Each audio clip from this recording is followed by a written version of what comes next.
এই যে মাধ্যমিকে তুমি দশম হয়েছো, কেমন লাগছে? অবশ্যই ভালো লাগছে। মাধ্যমিকে র্যাঙ্ক করা একটা আলাদাই অনুভূতি অবশ্যই। এটা আমার অবশ্যই ভালো লাগছে। সারা বছর পরীক্ষাটার জন্য কেটেছি, দশম হয়ে অবশ্যই ভালো লাগছে। তোমার কি নাম? আমার নাম দেবায়ন ঘোষ। তোমার প্রাপ্ত নম্বর কত? আমার প্রাপ্ত নম্বর 686। কোন স্কুলে পড়তে? কোটাসপুর উচ্চ বিদ্যালয়। এই যে তুমি এই র্যাঙ্ক করেছো, এর জন্য তুমি কাকে অবদান দেবে? এর জন্য প্রথমেই অবদান দেবো আমার পরিবার স্বজনকে, আমার বাবা মাকে, এবং তার সাথে আমার স্কুলের যারা মাস্টার মশাই আছেন এবং যারা আমাকে টিউশন পড়িয়েছেন, তারাও আমার পিছনে অনেক সময় ব্যয় করেছেন এবং আমাকে যথাযথভাবে উপযুক্ত করে তুলেছেন পরীক্ষাটার জন্য, এবং তাদেরকে আমি আমার এই সাফল্যের অবদানটি দিতে চাই। প্রথম সারিতে তুমি কাকে রাখতে চাও এই অবদানের জন্য?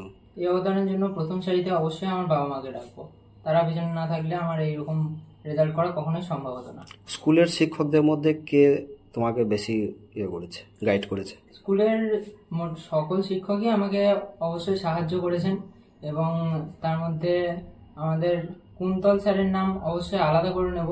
তিনি আমার পিছনে অনেক কেটেছেন। এছাড়াও Subrata sir, Habib sir, Subhash sir এবং আরও যারা আমার শিক্ষক শিক্ষিকা আছেন, পার্থ স্যার, সবার নামই, কারোর নামই এখানে বাদ দেওয়া যেতে পারে না, কারণ সবাই মিলেই আমাকে সাহায্য করেছেন। স্যারদের সাথে কথা হয়েছে আজ?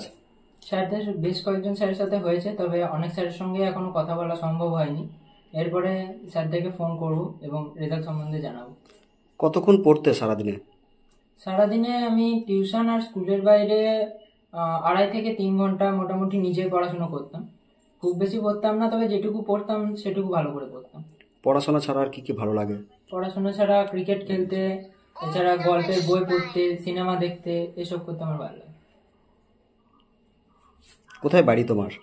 আমার বাড়ি বীরভূম জেলার হটিনগর গ্রামে। এই কোটাসুর পোস্ট অফিস আমার। স্কুল থেকে কতটা দূরত্বে বাড়ি?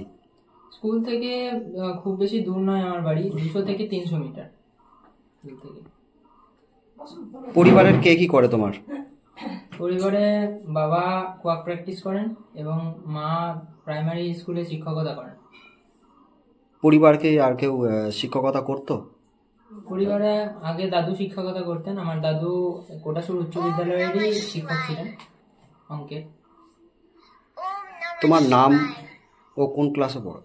আমার নাম দেবায়ন ঘোষ। আমি আপাতত ক্লাস 11-এ উঠেছি।